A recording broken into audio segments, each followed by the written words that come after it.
Hello, everyone. Welcome to Olga channel. It's been a while.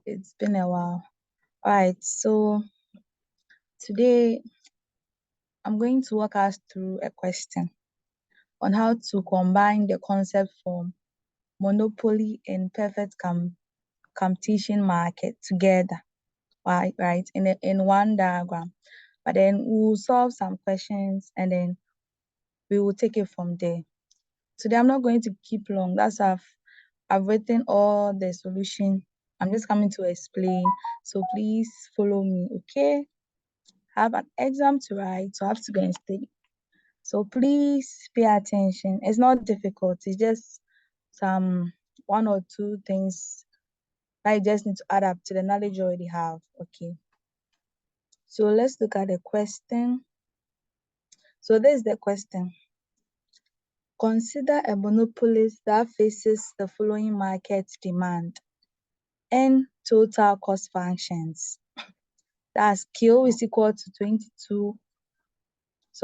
Q is equal to 2 minus P out of 5. Then total cost is equal to 100 minus 20Q plus Q squared. Yeah.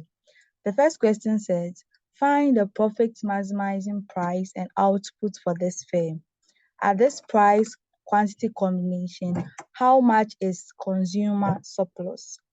Find the profit maximizing price and output for this firm. At this price quantity combination, how much is consumer surplus?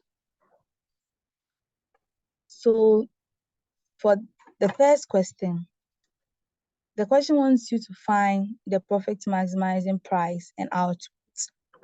In some cases, the question will say, find the equilibrium price or quantity. So the first thing that should come to mind is, for any firm in any of the market structures, to maximize profits, their marginal cost is equal to marginal revenue.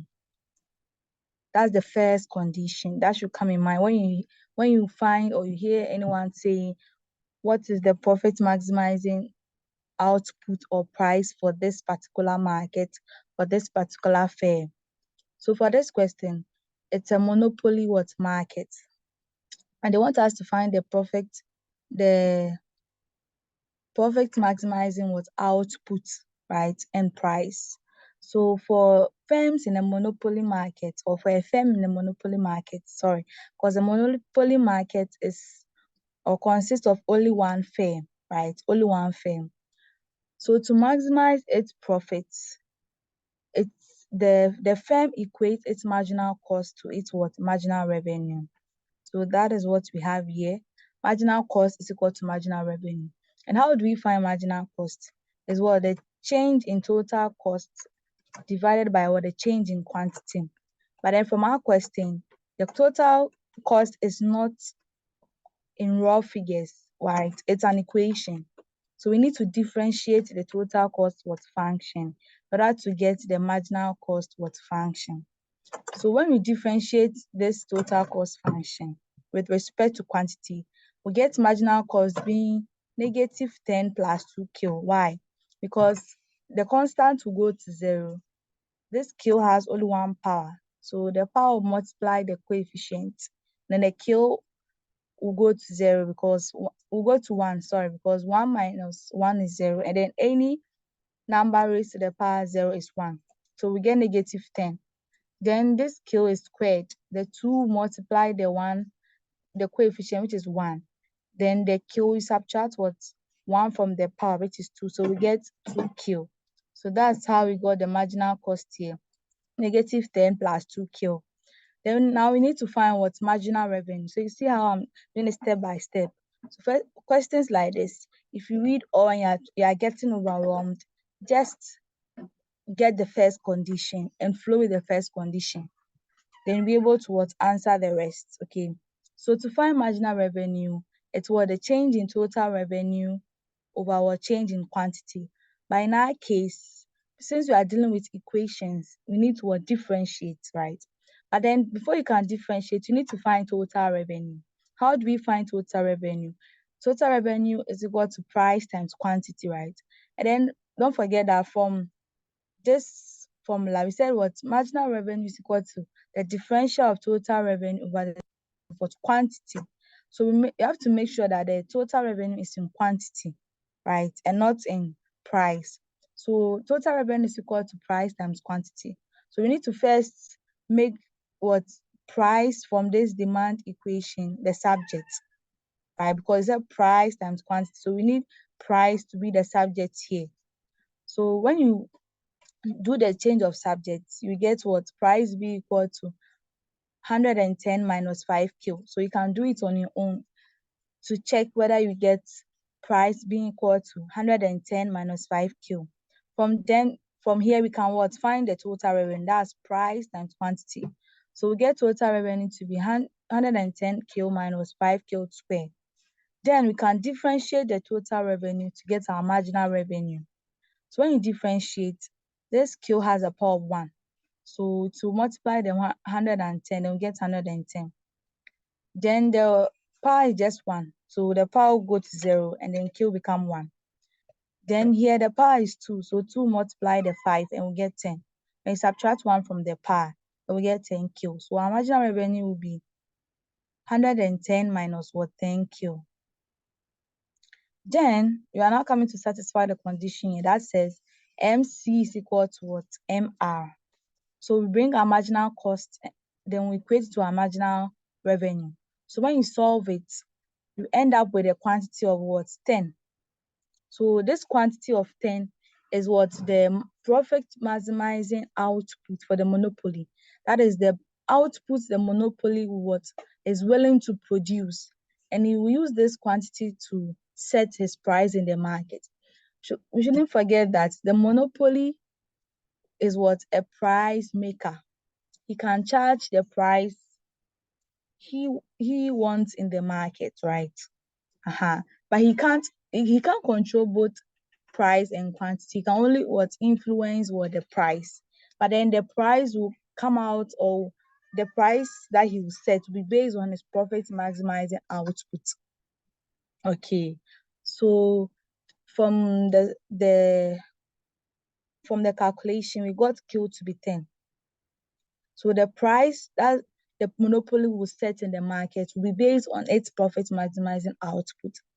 And then the market demand is the same as the demand for the monopoly, because in the monopoly market, it's only one firm. So the firm is the market and the market is the firm, right? So the price in the market, which is this, we substitute the Q, that's the profit maximizing output, into this equation. Then we get the price to be 60, which is telling us that the monopoly is willing to produce 10 units of its product, so far as it can sell it at what 60. Right. So why would the monopoly like charge such a high price and then produce low quantity? Because we know that the monopoly's marginal revenue curve is below the demand curve. That the monopoly can only produce additional quantity if he reduces the price. Can produce additional quantity and sell them if he reduces the price. And anytime the monopoly reduces the price, it means its additional revenue reduces. The monopolist doesn't want that. He wants his marginal revenue to be equal to his marginal cost, because anytime he produces more, his marginal cost is going to be greater than his marginal revenue. The monopolist doesn't want that. So he always charge a price that is equivalent to what its profit maximizing output.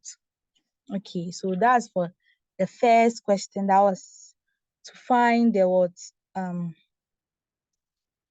profit maximizing price and output. So this is the profit maximizing output, and this is the profit maximizing price, or this is the price that the monopoly will charge in the market, right, in order to make the profit. And then the question says we should find the consumer surplus. Consumer surplus, right? So how do you find consumer surplus? We say that is the area below the demand curve and above the equilibrium price. Okay, so when you draw the diagram for this question, this is how it will look. The monopoly's demand curve is sloping downwards, right? Because for the monopoly to, or for the monopoly to sell more, its price must what? Decrease, right? And then the marginal revenue curve for the monopoly is also sloping downwards, but it is below the demand curve, because for every additional unit that the monopolist would want to sell, he or she must what? Reduce the price. Okay, that's why the marginal revenue slopes downwards and it's below the price. Okay, it's below the price. Then we got 10 for the profit maximizing output, as when MC is equal to MR, and this is the 10. Then this 10 is used by the monopolist to set the price in the market. So you won't trace this 10 here, no, but then you trace it to the price, because this is the demand curve. Okay, if you just write 10 and write a 60 down here, you are saying that the 60 is what the marginal revenue at 10, which is not so. But we are looking for price, okay? We are looking for price. So we have to what? We have to trace this 10 to the demand curve, and we got 60 when we calculated for the price. That's the price in the market, 60. So to find the consumer surplus is the area below the demand curve and above the equilibrium price. So at this point, the equilibrium price will be the 60, but that's what the monopolist is willing to receive to produce this 10 units in the market.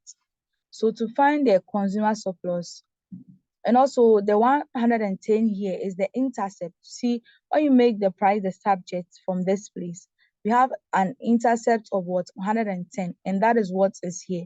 Because when quantity is 0, right, what will be price? Price will be 110. When you put 0 here, when you put 0 here, you are going to get what? Price will be 110. That's why the price is here.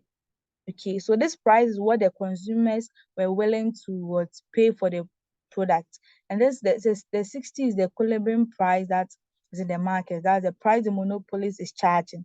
So to find the consumer surplus is this portion of the graph, right? So it's half, and it's like a triangle, a right angle triangle. So it's half times or base. The base is here and it's corresponding to the quantity.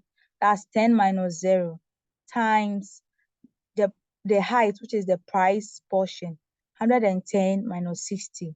So when you calculate this, you are going to get a consumer surplus of 250.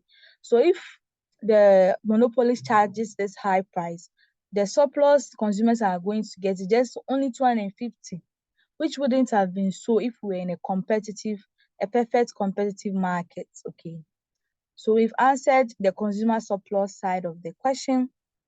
The question said we should find our economic profit for what? For the monopoly. And we know that profit is equal to total revenue minus total cost, right? And total revenue at this quantity that the monopolist is producing, that's the 10. So you put the 10 in the total revenue function, which is over here. Okay, the total revenue function, which is over here. When you put 10 in, you are going to get total revenue of 600. Okay. Then the total cost, you do the same, which is here. You put the 10 here, you're going to get 100. So the profit at the end will be what? 600 minus 100, which will be what? 500. So this will be the economic profit for the what? The monopolist. Okay. So the monopolist is going to make this huge what? Profit, because he's selling few quantities as what? High price. So this is the first part of the question. We've answered. We found for the profit maximizing price and output. We found for the what? The consumer surplus. And this is the second part, which was the economic profit. And we've covered for that part, right? For the economic profit. So now we are moving to the third and then the last question. The third question says, suppose the government regulators require the monopolist to set the selling price at the long run perfectly competitive rate. At this price, what is the consumer surplus? So what the question is saying that if government brings a policy that the monopolist is charging a high price, which is affecting consumers' surplus, or which is affecting consumers' welfare. So for that matter, you want the monopolist to charge the price which a perfect competition firm would have charged, right, in the long run. So this question wants us to find the price for the perfect competition market in the long run, and look for the consumer surplus, which would have been enjoyed by the consumer if the monopolist had charged the perfect competitive market rate. So let's move back to the paint, open another diagram. So I wrote everything down because I want to move fast. So when you're also watching, you can also finish quickly because it's not something difficult. Okay, so for the perfect competitive market in the long run, his price is equal to what? Marginal cost. His price is equal to what? The marginal cost. For the monopolies and then the other market structures, they don't have this characteristic, right? It's only the perfect competition market that has its price being equal to its marginal cost, even in the long run. Okay, I mean the long run, because the perfect competitor, he's not able to charge his own price. He takes the price in the market. Okay, so in the long run, every price he charges will be equal to the additional cost he incurs in producing more units. So to find the price, we have to look for the price which is in the market from the question. Okay, so that was the price from the question. If you wrote it down, and that was the marginal cost also that we derived. Then you have to equate them. When we equate them, we are going to get a quantity of 17. And realize that this quantity was greater than the quantity that the monopolies was producing, right?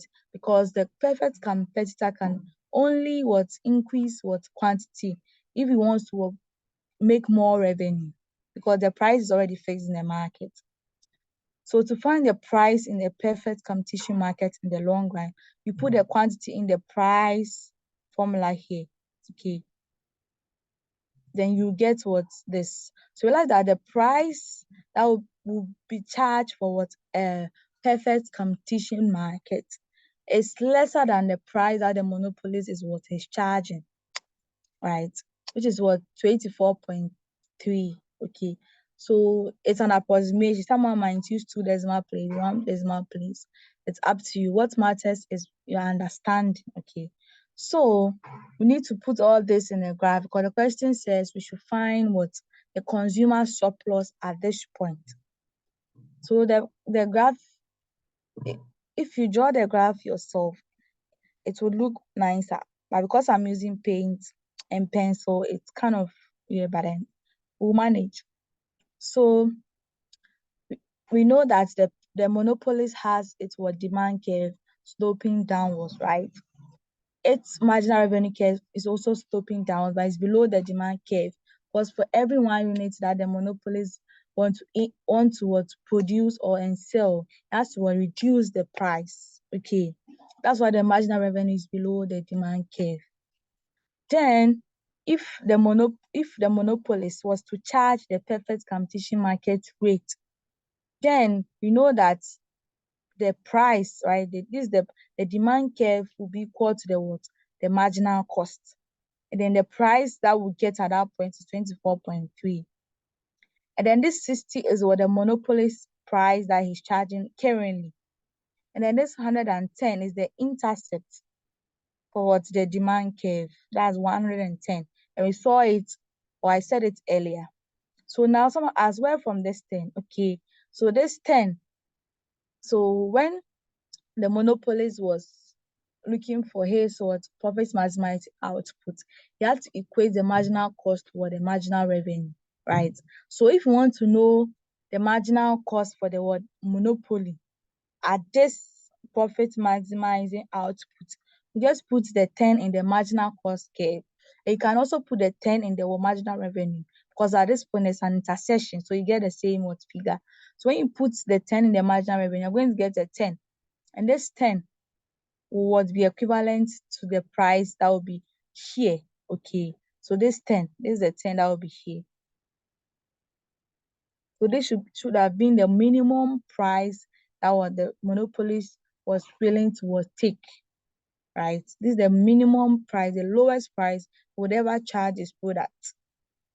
Okay. But then he is selling it at 60 because he doesn't want to make what? Less profit. So now that we've understood the 10, the 24.3, the 110, and the 60, the question says we should find the consumer surplus if the monopolist had charged its price at the competitive rate at this point. So it means that the consumer surplus will start from the 110 downwards to the 24.3. They will trace it to the point where the marginal cost intersects with the demand curve, right? So this point, this entire portion would have been the consumer surplus, would have been the benefit consumer would have enjoyed if the monopoly was producing efficiently as the perfect competitor or perfect competition firm or a firm in a perfect competition market would have what done. So we use the same formula because it's just like the right-angled triangle, if I'm right here. So half times the base. So this base, we will trace it down here, which will be the 17 minus the 0 times the height, which is the 110, minus the 24.3, not the 60, because now we are assuming the government is forcing the monopolist to charge what's the perfect competition market rate in the long run. So this would be the consumer surplus. So in the previous or earlier what we saw, we realized that the consumers had just a surplus of just 250 when the monopolist was charging his price, which was the 60. But then if he is forced to charge the perfect competition market rate, then the consumers are going to enjoy a huge benefit, consumer surplus. Okay. So that's why the monopolist is always inefficient, right? It's producing under capacity, or there's room for improvement in what a monopolist market. Okay. So the question further says that what would be the deadweight loss, right? If what would be the deadweight loss, right? At this point, when you are comparing the perfect competition market rate and the monopolist market rate. Okay. So let's read the question well and see. So relative to the perfect competition long run equilibrium price, what is the deadweight loss to society at the monopolist price? So what the question is saying that if the monopolist charges his price, right, his price at 60, right, then it means society is going to lose all this portion is going to be a loss to society, because if he had produced at the perfect competition market rate, right, the deadweight loss would have not been there. Okay. But now that he's producing at 60, the deadweight loss is going to be huge. Okay. So how do we find this part? It's just the same triangle thing that we are saying, right? Half times the base, right, times the height. Okay. So half times 17 minus 10 times 60 minus this 10 that is over here. Okay. Minus this 10 that is over here. Then we get a deadweight loss of 175. 175. So beloved, this is the end of the question.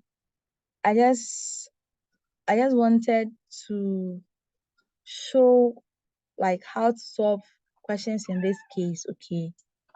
So I'm done with what God wanted me to do. I hope this video was helpful. If you have any question, you can put it in the chat.